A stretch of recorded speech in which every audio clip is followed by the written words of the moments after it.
غلام رسول بھائی دروازہ کھولے۔ پیارے اسلامی بھائی اپنا نام بتائیے۔ میں فیضان ہوں۔ السلام علیکم ورحمۃ اللہ وبرکاتہ۔ وعلیکم السلام ورحمۃ اللہ وبرکاتہ۔ فیضان بھائی جب دروازہ کھٹکھٹاتے ہیں تو پوچھنے پر اپنا نام بتاتے ہیں اور یہ سنت بھی ہے۔ ٹھیک ہے، میں آئندہ ایسا ہی کروں گا انشاءاللہ عز و جل۔ آئیے اندر آئیے۔ یہ جھنڈے کیوں؟ فیضان بھائی ماہ ربیع الاول کے آتے ہی عاشقان رسول گھروں کو سجاتے ہیں، مدنی پرچم لگاتے ہیں، چراغاں کرتے ہیں، اور ہاں بارجی کو نئے کپڑے بھی پہنتے ہیں۔ نئے کپڑے کیوں؟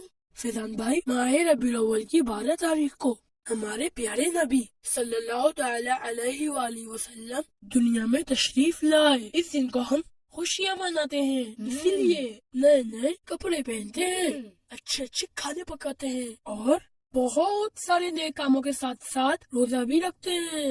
ارے واہ! آپ چلیں گے میرے ساتھ مدنی پرچم لگانے؟ کیوں نہیں، چلیں۔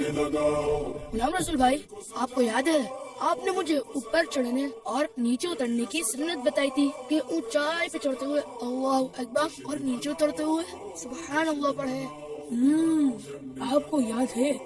چلے پھر اللہ اکبر کہتے ہوئے سیڑھیاں چڑھتے ہیں۔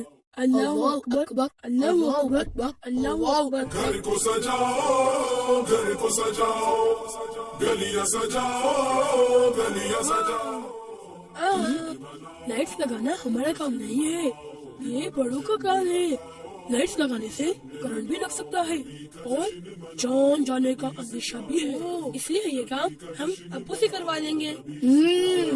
خدا کا حکم ہے یارو، نبی سے پیار کرو۔ اچھا اب میں چلتا ہوں۔ ارے فیضان بھائی ایک بات تو میں آپ کو بتانا ہی بھول گیا، ہمارے پیارے نبی صلی اللہ تعالی علیہ وآلہ وسلم کی ولادت کی خوشی میں دنیا بھر کے عاشقان رسول 12 ربیع الاول کی رات اجتماع میلاد اور دن میں جلوس میلاد میں شرکت کرتے ہیں۔ ماشاء اللہ عز و جل۔ آپ کا کیا ارادہ ہے، شرکت فرمائیں گے؟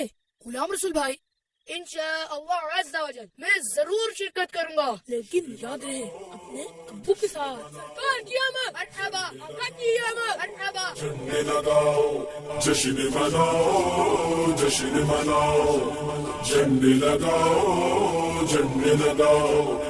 گھر کو سجاؤ، گھر کو سجاؤ، گلیاں سجاؤ، گلیاں سجاؤ، جشن مناؤ۔